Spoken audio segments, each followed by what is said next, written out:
Self-isolation, social distancing, quarantine. These are all words that may not have been a part of our vocabulary just 1 month ago, but now they seem to be ruling our lives. And there's nothing we can do but stay home and wash our hands.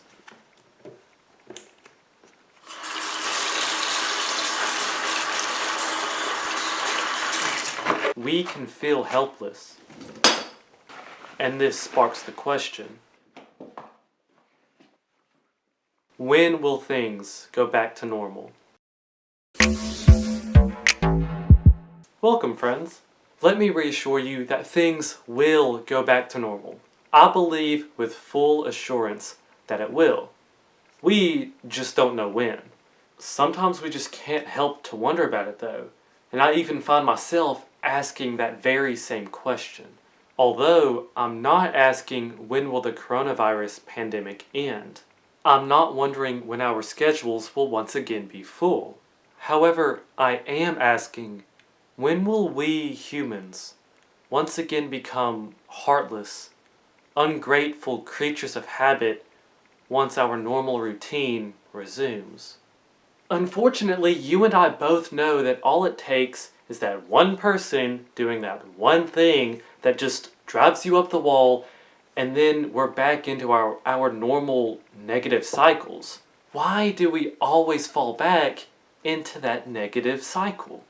Because no matter what kind of tragedy or what kind of pandemic can cause, it seems like humanity as a whole always goes back to what it was doing before. So can we ever delay this, or push it back, or maybe even change it permanently to where we really are better off coming out of this than we were going in for the long haul? It seems like there's so many people right now that are struggling with this that have regrets. They regret things that they did before the quarantine started. They regret things that they didn't do before it started. And a lot of times people are just regretting their attitude, the attitude that they carried in their day-to-day life, and they weren't grateful enough for what they had. So some of us feel like perhaps we've learned a lesson, that we should be grateful for what we have when we have it. And so I want to reassure you, don't learn that lesson twice.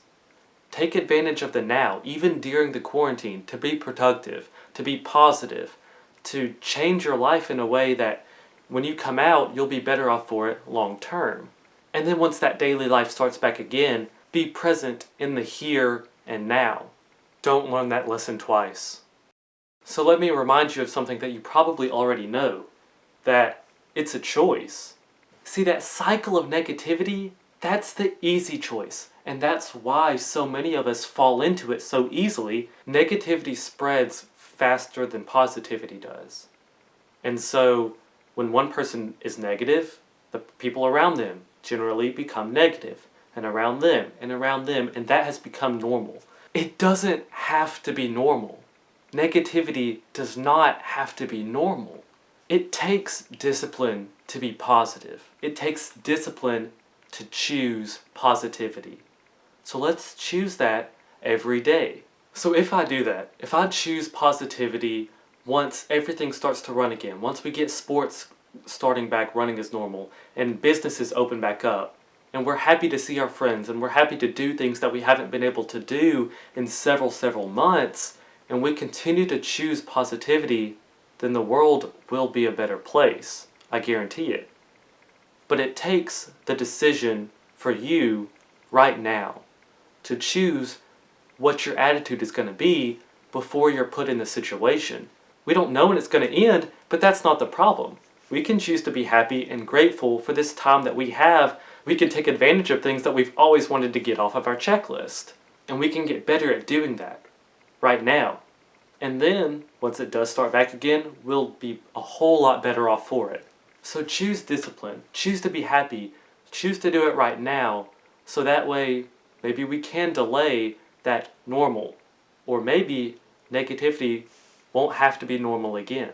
Maybe if we all really, really try, and we all really, really stick to it, to remember these lessons, positivity will be the new normal. And that's a world I want to live in.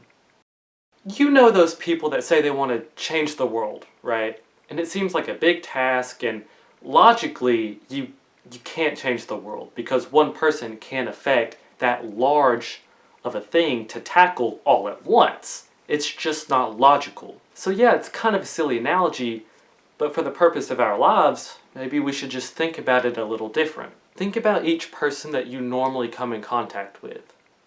Think about your normal routine, each place you go, the people you see, the strangers that you meet, and the daily tasks that you have to carry out. Each interaction coming in and out of your life that happens in your day-to-day creates your world. That makes your entire world. And your daily interactions are different than your best friends. And their daily interactions are different than somebody else's. And so on and so forth. And so really, everybody has a different world. There are 7+ billion people alive on Earth today. Each person lives a different life. And each life within itself is its own world. So there are 7+ billion worlds out there to change. And all you have to do is affect one person's life in a positive way. Maybe that should be our goal. To try to help just one person. Try to see how we can better their lives in just one day. And if you can change a life, you change a world. I don't know about you, but I think that's a pretty cool thought. So why stop at one? Change one person's life, and then you'll want to do more. You'll want to affect the whole friend group that you're around. The new people that you interact with each day, you have an influence on them. I have an influence on them. Take advantage of it. Spread that positivity. And you don't have to be cliche about it. So yeah, we can't change the whole world at once, but just try to change one world at a time. And if you and me do that, especially when things start to operate again, and we just go one person at a time, one life at a time, one world at a time, for one, I think it'll make a world of difference. And maybe we'll have football back too.